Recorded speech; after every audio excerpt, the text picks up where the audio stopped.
So, good afternoon, everyone. Thank you so much for joining our weekly webinar. I have Ariana Goemaere here with us today. My name, for those of you who don't know, I know I recognize a number of names here in this room. Thank you guys for being here. But my name is Savannah Besserell. I am the program director for our Strong Mamas Thriving Babies program through Yana. And I will put my contact information in the chat at some point during this webinar. If you ever have any questions about the webinar or just the program in general, I would be the person you come chat to. And today, like I said, we have Ariana Goemaere with us. She's the founder of Calm Home Co. She's a board certified behavior analyst, and she's been in the field of behavior science for 10 years, working with ages 1 to 21 in the areas of behavior therapy, sports performance, and injury rehab. So quite the background. She also has a 2-year-old and an 11-week-old, and she is a Strong Mama Thriving Baby participant as well. So truly a peer and understanding what we're all going through right now. So with that, I will turn it over to Ariana. All right. Thanks, Savannah. Hi, everybody. Like Savannah said, I'm Ariana. I just had my second baby. I've got two girls. So I'm in the trenches with all of you as well. So this is for me just as much as it is for you. I have to keep reminding myself of all of the things we're going to talk about today too. So if you guys have any questions during the presentation, I'd love to hear them all, answer anything that you may have going on. My presentation is about building rhythms, regulation, and confidence in early motherhood. So those new babies, if it's your first time mom, second time mom, however many babies you have, the more the better. And then I have a lot of questions for you guys actually during the presentation. So please feel free to come off mute, answer the questions, really get involved. It really helps us come together as a group and as mamas who just are trying to do our best. So I'm going to figure out how to share my screen and get this presentation started. Yes, you should have all permissions. Let me know if it's giving you a problem. It's just down there at the bottom. Okay. It says share.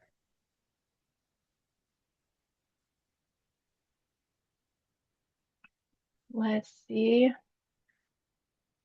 All right, it's And going to I'm make happy me. to, while you're figuring that out, I'm happy to read any questions or comments. So if you feel like you're not in a place to come off mute, although we love the interaction, please interact with us. But if you're more comfortable to put something in the chat, I'm happy to read it out as well.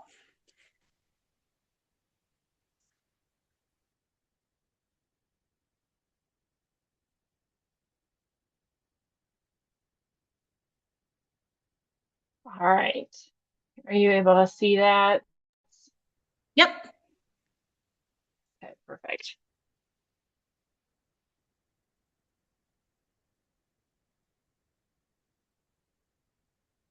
All right, can you still see me? Yep. We can see the workshop. Okay, Yep. The slides. Yep. perfect. Sometimes I cannot get technology to work. So, first thing I want to say is that the part of the reason that we're all here is motherhood was never meant to be done alone. That's our society has surprisingly done that to us, unfortunately. And I love that Yana is changing that and bringing us all together to be a beautiful community to help each other. Because babies are so, so, so hard. A little bit about me. Board certified behavior analyst. I've been in the field for 10 years. This is my lovely husband, David, and my daughter, Emily. And I have our 11-week-old, Abigail. And then we are also a Navy family. So we've been stationed here about a year. We'll be here about Sorry. another year. Oop, I'm so sorry. I don't think we still just see the first slide. Oh no. Okay, hold on. It's all good. Guys, Yana is all about being real, and sometimes technology doesn't work, and It is what it is. We'll figure it out. So no worries. It is saying it's, how's that?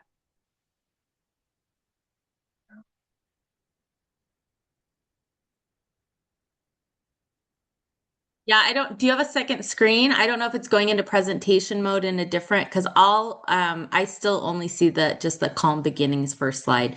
What happened? Oh, yeah, what Let happens if you me, just click instead of present, you just go at the bottom and click slide to slide? That might work. okay, yeah, we can do that.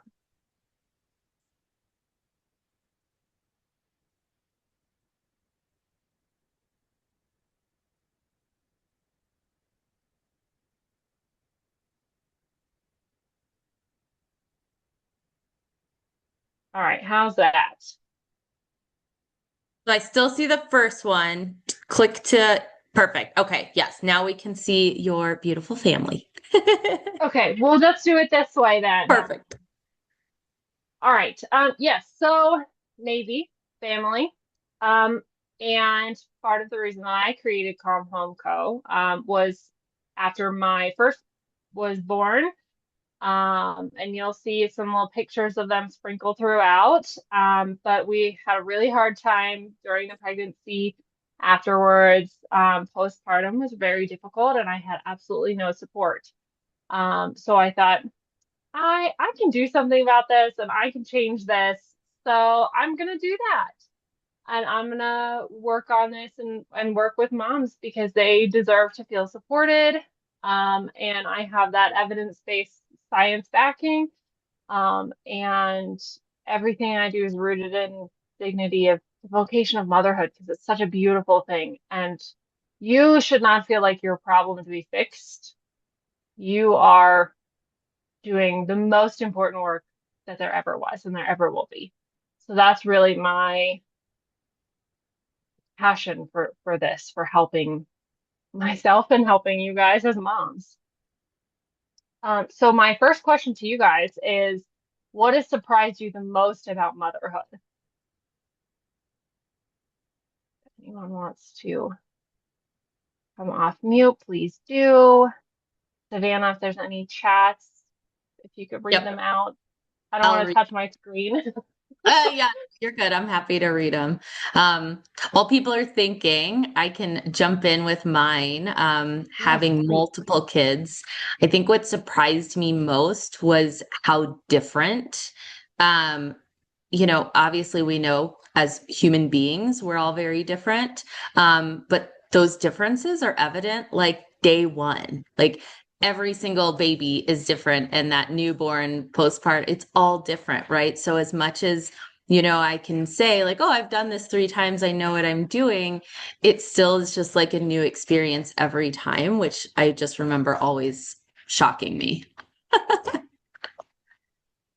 Definitely. My just having my second one, she's a Velcro baby, and my first could not care less if you were holding her. So it's so surprising, and I still am like, why do you need to be held so much? I can share something, I guess, that this is Antoinette here. You guys can hear me, right? Yep. Yes. Okay. Hi. Yeah, I can share. I think maybe I'd say, yeah, I think this was surprising, but also has been like such a big learning experience, like through pregnancy and early motherhood. I have a 6 week old is just learning to trust my body and my instincts.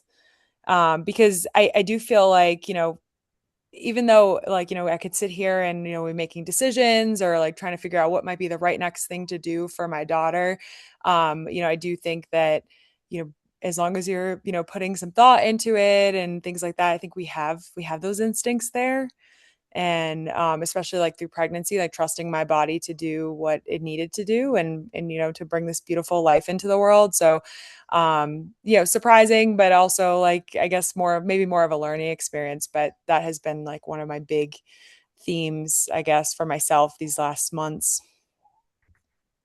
That's great. And Yeah. congrats on the baby.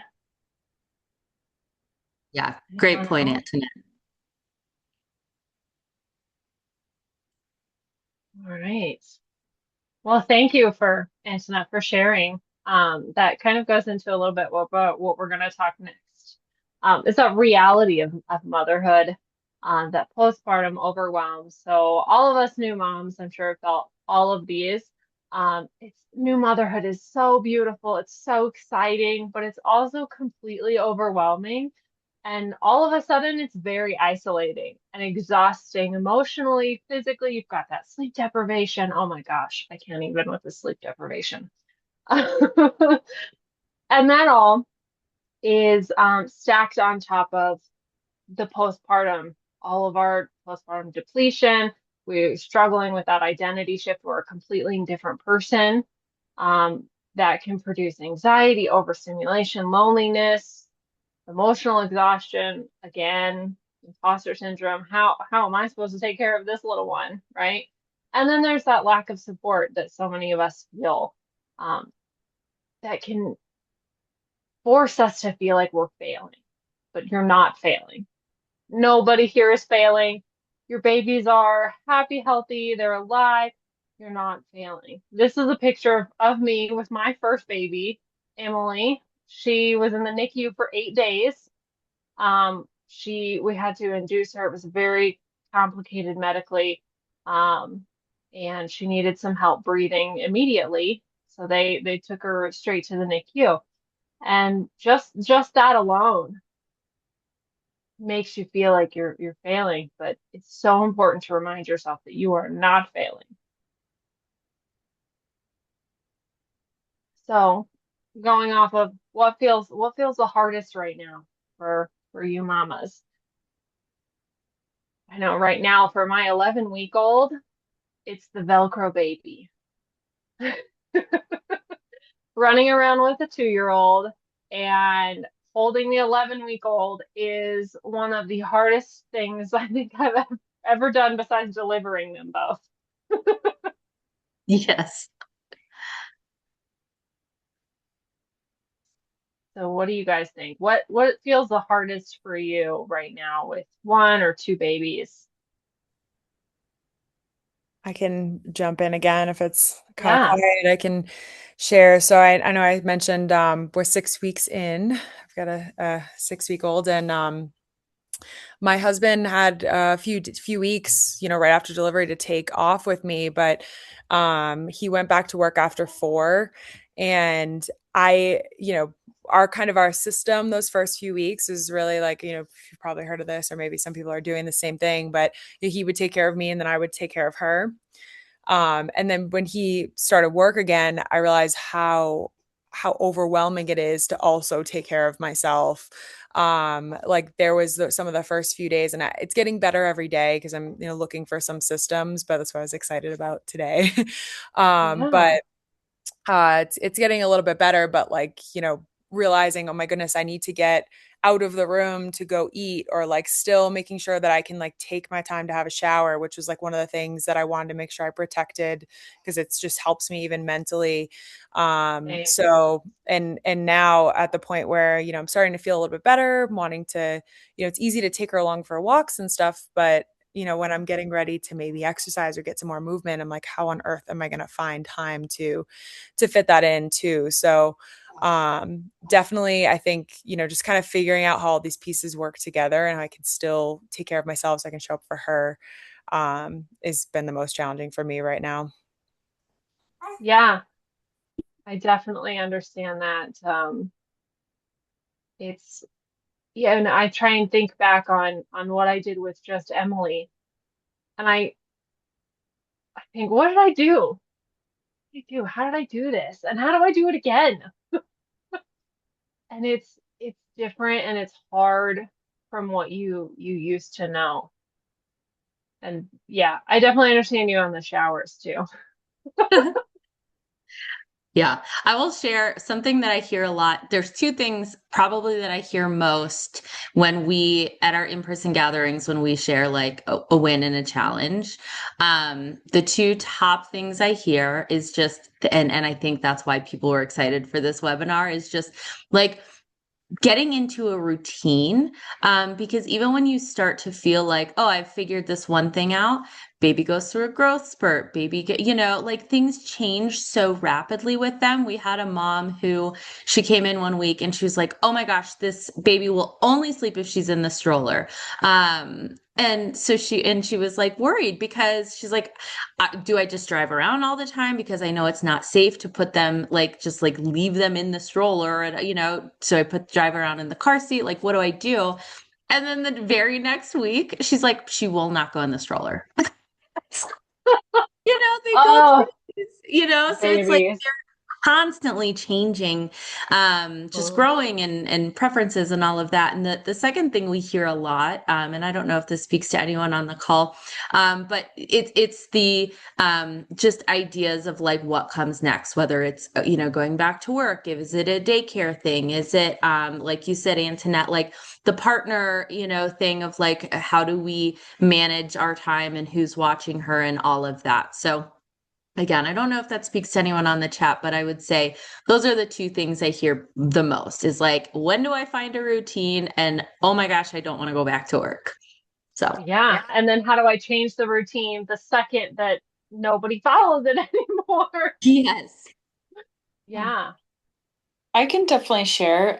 My name's Lauren. I have a 8-week old that I'm at home with, and then a 2-year old that goes to daycare because I'll go back to work in November. But obviously there's so many things that feel hard. But I think one for me that I've noticed is like the state of my house. And now that I'm at home so much more, and I love an organized house. Me And I realized that too. with my first, I only had a newborn, so they weren't making a mess. And now I have a 2-year old that comes home, and I've just kind of had to let go or not just blame my husband for not picking up after himself, which is just impossible to kind of, just live your life and use things in your home and not put everything away all the time. Um, Right. so I've been working on letting that go, or I'm curious as we get into like routines and all that.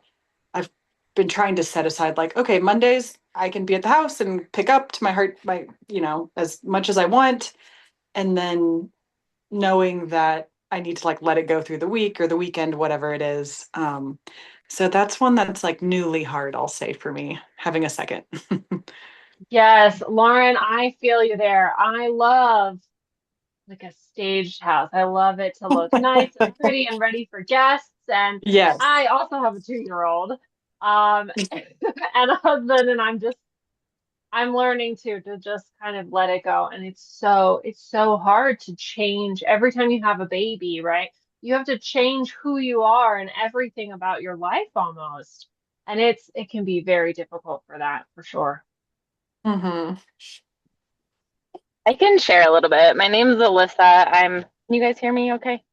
Yes. Hi, Alyssa. Okay. Hi. I'm driving, so I'm being a little bit crazy. Love that. It's okay. Multitasking. I think so I have a 10-month-old, almost 11-month-old. Um, and one of the things that's been really hard for me has been my husband and I learning how we deal with stress. And the addition of a child into our lives, like my husband's 40, I'm 37, so we're a little bit older, we're set in our ways, and dealing with like the nuance of having a under 1-year old in our house has been a lot. And my husband struggles with a lot of anxieties, and I struggle with anxieties in very different ways. So us figuring out how to like understand each other and support each other as opposed to like adding to those stressors has been a pretty big challenge. And then the other thing for me lately has been he keeps getting like a rash or a cold or a runny nose, and those like decision making pieces of, should we take him in, do we just let it ride, do we, what are the right decisions Mhm. and how do we do all of that, is it just seems exhausting. Like there's no perfect right answer, and you're just constantly in this like guessing mode of is this okay? Is this not okay? Are we doing the right thing? And that can be a lot too. Definitely. I am every time one of my girls has anything going on, I'm like, okay, what are my options? Let's count. How long do I wait? Yes, I definitely feel all of that decision-making fatigue. It's so difficult, especially for us moms, because we have to manage the house. A lot of us are working and we have to take care of the kiddos and oh, now they're sick and all of these other things, right? So that all of that can just compound on itself and isolate us even from our own husbands because they don't have to manage quite as much because we're moms. We're super women. Anyone else want to share what feels hardest? Yeah, and I think to add to that, this is Mallory. I have a 9 week old. Okay. I think also yeah, taking care of the baby, of course, taking care of the house, but also, the kind of the guilt of, you kind of neglected your partner, like let's be honest, right? You're not thinking and doing sweet things anymore that maybe you used to do, and even neglecting like my poor dog, right? He just is he has no idea what's going on, and just the guilt of feeling that you need to take care of everybody and everything to the same maybe caliber that you were prior to baby arriving. So that kind of weighs on me. Definitely, it's a huge shift.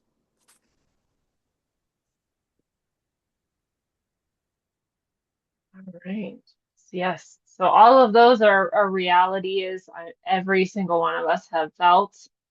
Um, and it makes motherhood even harder if we don't have any support for those difficult things. Even our own partners, right? We've had a couple of you say it.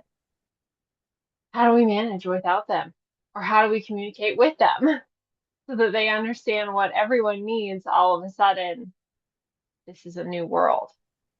And part of the reason that it's so confusing is that we, as new moms, encounter that whirlwind of advice, conflicting advice from this mom, from this mother-in-law, from the grandparents, all of these other things. You've got the social media pressure. So anytime social media even thinks you've had a baby, you get a flood of here's what you should do with your baby. Here's what you should not do. Here's how to know if your baby is dying. Like all of this is conflicting. It's a lot of just moms saying their experiences, and it can add on to a lot of that anxiety and a lot of that, well, what do I do? That decision-making fatigue, creating constant pressure, creating unrealistic expectations based on that.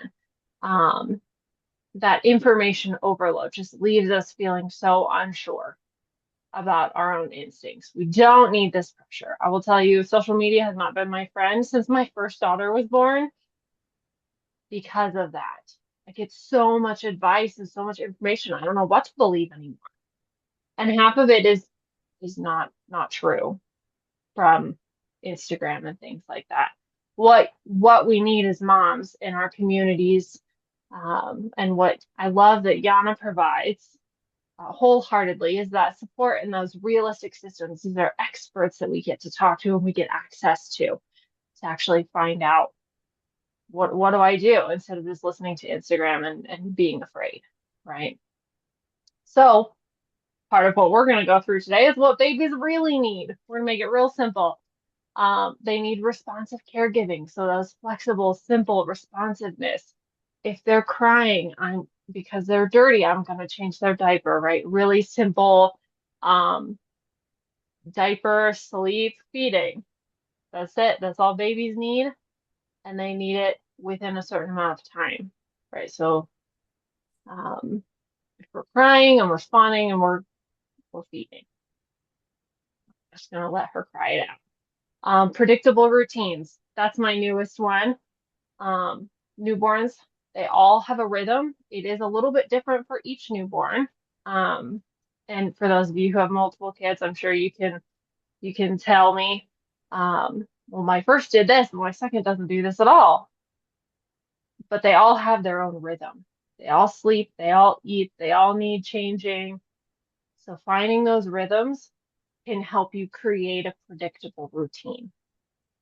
They need co-regulation, which is one of the main focuses we're gonna look on today, because that's where everything starts, is everyone is regulated. Babies will borrow regulation from you as parents, from mom more so than dad, but they will also borrow from dad.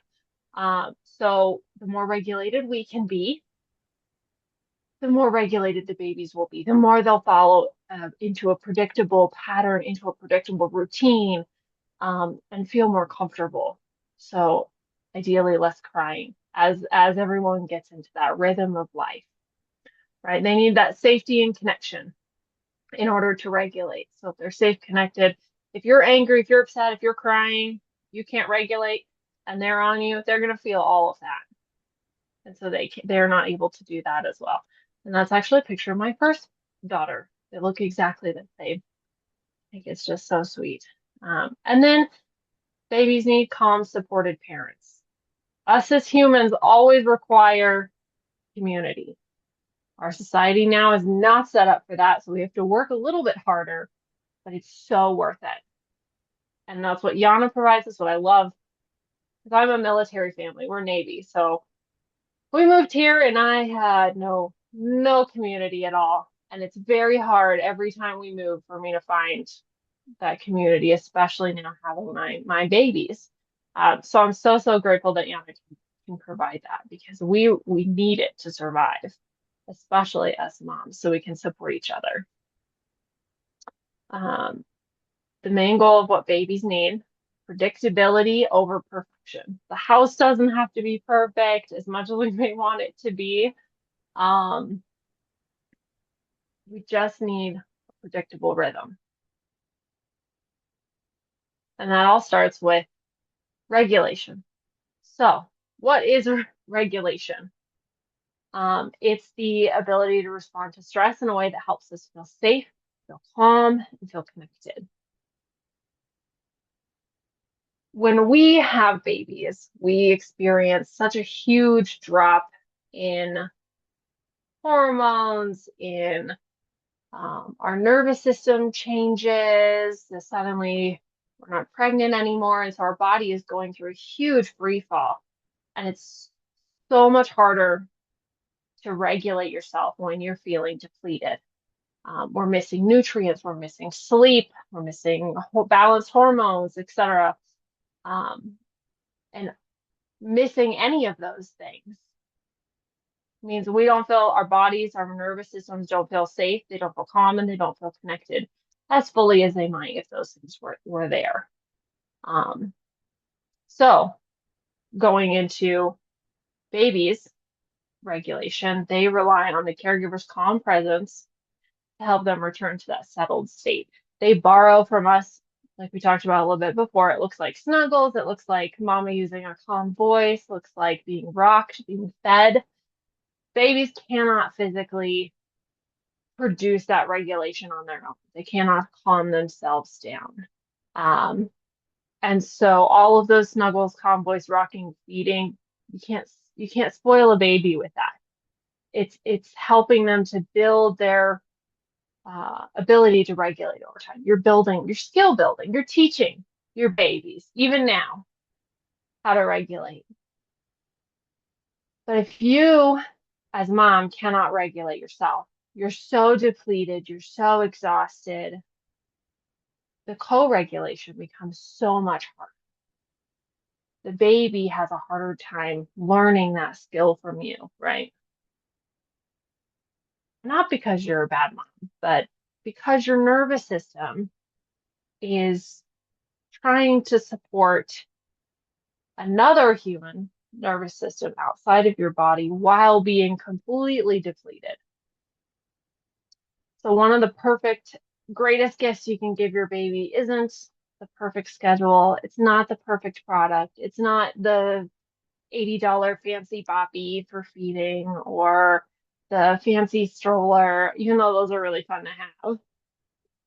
It's you, it's dad who has support, who repairs with each other after hard moments, and who just keeps showing up.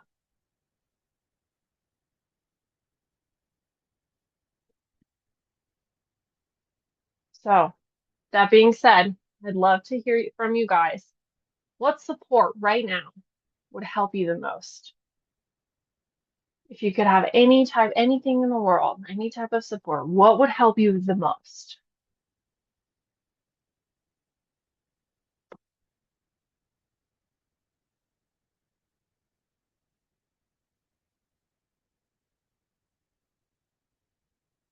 Mine might be a maid. I think that would be great having a toddler.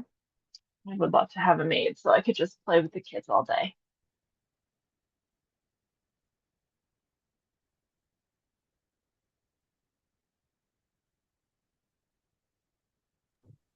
I think a personal chef would be fantastic that gives nutritious meals for everybody. Yes, meal planning is so hard. Yeah. Antoinette said the same thing in the chat. Someone to help us cook. Um, like, not to scare anyone, that is my least favorite part about this whole like parenting. I have to feed these people 3 times a day, every day, forever. Like, I'm Plus so snacks. over it. I'm so over it. I can't stand it. Don't And I have forget all the a baby. I have an snacking. 8-year-old. Like, I'm just over it. They eat more, right? The 8-year-olds eat more. Yes. Yes. And I have teenagers, and we're the hangout house, which I'm very grateful for. Don't get me wrong. I love the fact that my kids have their friends over. But also, I've never, like, it's been a long time since I've just fed my kids. It's always like, oh, Caitlin's coming over for dinner. Oh, this, like, they just show up now. They don't even ask. I'm like, cool. Great. Love Nice. it. Nice. I love that though. That's that community you're teaching them. It's so Yes. beautiful. It's so important. It really is. But it's just the like, what should we have for dinner tonight? I'm so sick of saying those words on a daily basis. Yeah, I get the Yes. cooking thing, guys. Anyone else? What support would help you the most?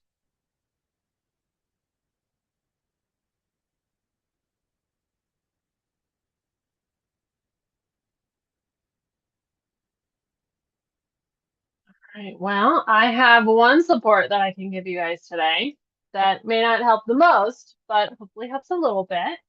Um, this one is called the Calm Home Reset. So when we feel chaotic, when the house feels chaotic, we try to go and do everything and start to change the entire home. Let me do a reset on the entire place.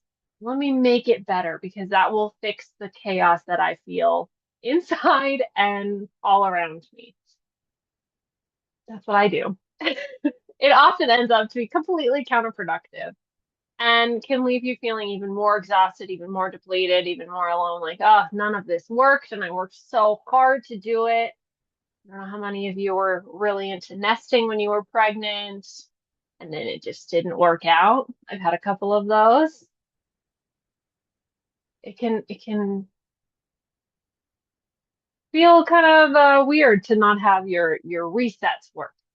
Um, so one thing that this reset can help you do is I want you to choose one space, not the whole house, just one. Where does it bother you the most? Tell you in my house, it's where our shoes are. 'Cause there's always shoes right there. And I look at it and it just stresses me out. So there's my one space. It could be physical space, it could be one piece of a routine, right? So if bedtime stresses you guys out, if dinner time stresses you out, um, if it's the way you and your husband say goodbye in the morning before work, one space of your home, your life bothers you the most. It gives you the most chaos inside that feeling. I want you to ask a values question, right? What kind of mom do I want to be in this space? What kind of wife, if it's talking to your husband, right? For my shoe space, what kind of mom do I want to be in this space? Do I want to be the mom that screams to everyone to pick up their shoes constantly? Or do I want to not have to say anything, right? Because there's no shoes we're tripping on. Do I want to kiss my husband goodbye every morning and tell him to have a wonderful day, or have him do that to me? Or do I want to just turn around and, oh, he already left. Oh well, right? What kind of mom do you want to be? What are we showing our kiddos? Then I want you to take one small action. One action is a space is enough. Momentum starts very, very small and it can build very, very big, right? But we can't get to the big momentum, to that final product we really want without starting very, very small. And we've all got a lot on our plates. So the smaller, the better. So for the shoe bin, and I've actually already done this, we put up a shoe cabinet. And my daughter knows to take her shoes off and put them in the bin now. So she comes home and she does that. And I do that, and my husband does that. There's no more shoes on the floor anymore. I don't even have to think about it. So now I get to be the kind of mom that I want to be by not yelling at everybody to pick up their shoes and not tripping on our shoes. Right? If it's your husband and you're saying goodbye before work in the morning, one small action. Walk over and give him a kiss. Tell him to have a good day. Tell him you love him. Have a kiss before bed. That's it. Just a simple little start. Does anyone have any ideas or epiphanies of places, routines that they might start with using this?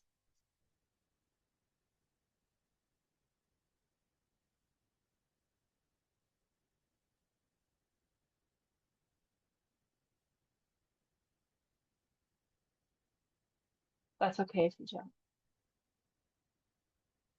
I want you to feel free to screenshot this. You can always contact me if you forget, and I'll send you a picture of it. Try this at home. See if it works. Start small. Give yourself lots and lots of grace. I can share something that was shared in a group fairly recent, a few months ago, that I thought was really smart. So we had a mom who was sharing her husband had gone back to work, and similar situations as we've already talked about today. She had a Velcro baby, and she was really frustrated with herself because she just felt like she got to be home, husband had to work, she should be able to take care, should, I hate the word should, she should be able to take care of baby and the house because she gets to stay home, and he's working all day. And but then because baby was a Velcro baby, she would always be stressing out of like, oh, I can't get to the dishes and I can't get to the laundry, and she'd have this list running in her head, and it was really stressing her out. So one point, her husband came home and she was just really, really flustered. He's like, what's wrong? She's like, I'm just upset because I couldn't get to all of these things on my list today. And he had said, you don't like starting the laundry. I don't mind starting the laundry. Can you just take that off of your plate and I'll just start the laundry when I get home? And it was like this epiphany that she had of like, wait, I don't have to do that, right? So then instead of stressing over this list when she, was free from her nap trap for those 10, 15 minutes, it was, short increments. She'd be like, all right, I'm just going to wash a couple bottles. Then that way I know the dishes aren't on my list. I don't even need to worry about the laundry. And so I just love the idea of, it really goes along with the first piece that you put on here of like, choose one space. Don't put that list in your head because it's not feasible right now. There will be a season in life where your house will be clean and it will be put in order and you will love that. Then you'll have grandkids and they'll mess it up. But there will be a time that your house will be clean. Having postpartum is not the time that your house is 100% put in order. Nobody's is, and so pick that one space that's really, and that was for her. It was like, as long as I have the dishes done and I know I have clean bottles, I'm not as stressed. And I know my husband will get to that laundry. So, that was like her one space. So I just really love that idea. And it's something we've talked about even in the group. So yeah, just wanted to share that. Yeah, I love that. That's perfect. That's a perfect example of this. And everything that we do starts small. It lightens that load, makes us feel less isolated. I'm sure when her husband said, "Well, I can do that," she was like, "Oh my gosh, I'm not alone in this." Right. Right. And it didn't That, even occur to her. Like, she's like, I knew that my husband liked to do laundry, which is weird. And actually, it's funny because my husband, I was like, mine does too. But she's like, I knew he liked to do it, but I just didn't even think to ask him because he had to work. And it's like, yeah, but you have to keep a human alive. Like, it's not like you're sitting at home doing nothing, you know? Uh, right. Elizabeth, it looks like you just came off mute. Did you want to share? Yeah, I was going to share the thing that so I'm Elizabeth. I have a 2.5-year-old, but I saw this and I was like, oh, this is probably what I could have used when I was postpartum. But the Hey, thing you that can use it now. I can use it now. Yeah, totally. The thing that I started postpartum, but I still use today is I downloaded like a gratitude app. It's called Mm, Morning, exclamation mark. There's like a bunch of things you can fill out, but like I started like so I just in the morning I just started writing down like the three things I was grateful for. It also asked like what would make today great. And when I was in postpartum land and on maternity leave, I'd be like, I'm gonna go for a walk or like I'm gonna drive through Starbucks. yeah. And there's like a Yeah. daily affirmation. What are some amazing, and then in the evening it'll pop up with like, what are some amazing things that happened today? What could I have done to make today even better? So for me, like in that world of like no routine, no nothing, just having some kind of thing of like, okay, today I'm grateful for Luca burping well, and like not being colicky. That was like super helpful. And then just having one thing in my day that I'm like, I'm gonna so look forward to going to Starbucks and getting a cappuccino was super helpful. Yes, that's wonderful. I love that. I wrote down that app. I'm gonna look into it. Yeah, I love that idea. Well, and I like the idea too of like, what's something that could make today, great. And you know what? Look, if you write a couple of those things down and you don't get to it, I think we have that power to like shift that mind of like, oh man, I can't believe I didn't get to this today to like, okay, this is what I'm going to prioritize tomorrow, right? Like just shift that mindset of Hmm. like, okay, this is like, if I don't get anything else done tomorrow, I don't start the laundry, I don't do the dishes, but I go get my latte. I'm a happy camper, right? Like I just love that idea of like just it's simple to write it down. And I wrote down that gratitude app too. I'm like, I could probably use that too. Yeah, yeah. You kept humans alive. You deserve a little treat, right? And that's in and of itself. I'm going to get a little behavior sciencey, but that's actually one of our core things that we look at in behavior science is how do we reinforce the behaviors that we want to keep, right? So I kept the humans alive. I get a latte. I've reinforced that behavior. Tomorrow I'm going to keep the humans alive too, because I might get another latte. So it can be as simple as that, as making sure that you are taken care of, even if you're the one taking care of yourself first. Love it. Right, so almost done here. So a little bit about Calm Home Co, diving into a little bit about what I do more specifically. My mission is to help mamas find peace, confidence, connection in the absolute, I am totally sacred work of raising children. I feel like it's the most important work that we all are blessed to have, so that you can embrace and enjoy motherhood. You can enjoy your babies. You can watch them grow. You can really be present in that moment, um, and see more of the beauty of raising a family than seeing the overwhelm and the chaos and the things to do and the lists. And the way that I do that is I utilize a unique combination of that evidence-based behavior science, um, acceptance and commitment therapeutic strategies, and everything I do is rooted in the dignity of faith and family. So really trusting that the family is the most important place for us. Um, and the way that we do that is we work with the babies, right? A lot of people are like, oh, here, I can help you with the babies. My focus is on you first as mom and dad, if he needs it. I know there was a couple that talked about me and my husband. communication, stress, both of you, right? It's really hard on the dads too, and they have their own postpartum shift they have to go through. So really working with you guys as moms, as dads, and making sure that you're okay, you're taken care of, that you feel confident and strong in your abilities to take care of that baby, and that you can meet every changed routine every week is going to be something different with babies, right? Like Savannah said, we hate the stroller and then we love the stroller and then we hate the stroller again. But you can meet that need and that change without it throwing off everything and making everything feel chaotic all of a sudden. Right. So if you're a mom who wants to stop feeling that overwhelm, that chaos, and you want to start building more of a calm, connected home, that's what I can provide to you. Practical guidance, emotional support, realistic family systems that are all individualized. It's not just try this on Instagram. It's all individualized to your family and your values.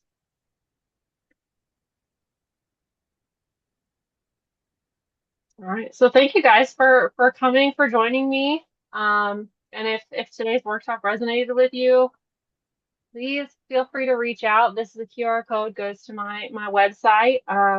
I do have consultations that are free, so we can chat one-on-one and I can see how I can help you. You can go from there. You can email me. It's on my website. Ask me any questions here. Got a few more minutes left. Thank you guys for having me.